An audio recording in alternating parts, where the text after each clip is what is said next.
15/5/2025 ગુરુવારના રોજ પ્રાથમિક આરોગ્ય કેન્દ્ર સલાણી ખાતે મુખ્ય જિલ્લા આરોગ્ય અધિકારી તથા તાલુકા હેલ્થ ઓફિસર ડોક્ટર ધ્રુમિલ પરીખના માર્ગદર્શન હેઠળ સલાણી પ્રાથમિક શાળા ખાતે બ્લડ ડોનેશન કેમ્પનું આયોજન કરવામાં આવ્યું, જેમાં 25 બોટલ બ્લડ એકત્રિત કરવામાં આવ્યું, જેમાં પ્રાથમિક આરોગ્ય કેન્દ્રના તમામ સ્ટાફ દ્વારા ગ્રામજનોનો સહયોગ મળ્યો હતો।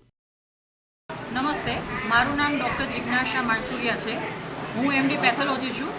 ડૉક્ટર એનટી દેસાઈ મેડિકલ કોલેજમાં પેથોલોજી વિભાગમાં કાર્યરત છું। આજ રોજ તારીખ 15/5ના રોજ સનારી ગામના પ્રાથમિક આરોગ્ય કેન્દ્રમાં બ્લડ ડોનેશન કેમ્પનું આયોજન કરવામાં આવેલું છે। તેમાં હું અને મારા ટીમ મેમ્બર્સ બ્લડ ડોનેશન કેમ્પમાં આવેલા છીએ। અહીંનું આયોજન ખૂબ જ સરસ છે। આયોજકોને મારો આભાર અને પ્રશંસા કે ભાઈ એ લોકોએ સારી રીતે બ્લડ ડોનેશન માટેનું અવેરનેસ ફેલાવી છે।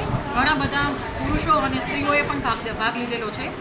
આ સાથે હું એ કહેવા માગીશ કે અમે અહીંયાથી જે બ્લડ લઈને જતા હોઈએ છીએ એમાંથી કમ્પોનન્ટ સેપરેશન, જેને કે લોહીનું પાણી બનાવવાનું કહેવાય છે, તો એક બેગમાંથી 3 બેગ બનતી હોય છે। તમે 350 કે 450 ml જ્યારે લોહી આપો છો ત્યારે એમાંથી લોહીનું પાણી બનાવીને અલગ અલગ રીતે, કોઈને ખાલી લોહીની ટકાવારી ઘટતી હોય તો એવા વ્યક્તિને એ આપવામાં આવે, દાઝી ગયેલા હોય કે જેનામાં રક્તની ઉણપ હોય એના માટે ફ્રેશ ફ્રોઝન પ્લાઝમા આપવામાં આવતું હોય, જેના ત્રાકકણો કે જે લોહી ગંઠાવાની ક્રિયામાં મદદરૂપ થતા હોય એના માટે PRP બનાવીને આપતા હોઈએ છીએ।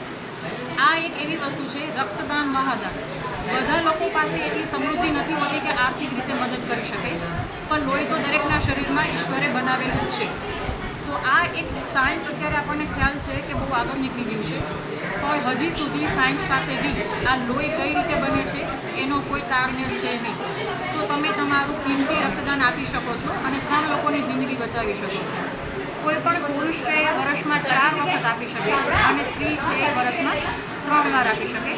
રક્તદાન માટે ઉંમર તમારી 18 વર્ષથી વધારે હોવી જોઈએ, વજન 55 કિલોથી વધારે અને લોહીની ટકાવારી 12.5 ગ્રામ % કરતાં વધારે હોય। સાથે સાથે કોઈ મેડિકલ કન્ડિશન ના હોવી જોઈએ, BP ડાયાબિટીસની તકલીફ અથવા તો કોઈ દવાઓ ચાલુ ના હોવી જોઈએ, કોઈ વ્યસન ના હોવું જોઈએ। બાકી દરેક વ્યક્તિ, હેલ્ધી વ્યક્તિ છે એ લોહી આપી શકે છે। એક વખત તમે લોહી આપો એના 3 જ મહિનામાં ફરીથી નવું લોહી બની જતું હોય છે। રક્તદાન કરવાની કોઈ આડઅસર હોતી નથી। એકવાર તમે કરીને જુઓ, સારું લાગશે। કરકે દેખો, અચ્છા લગતા હૈ।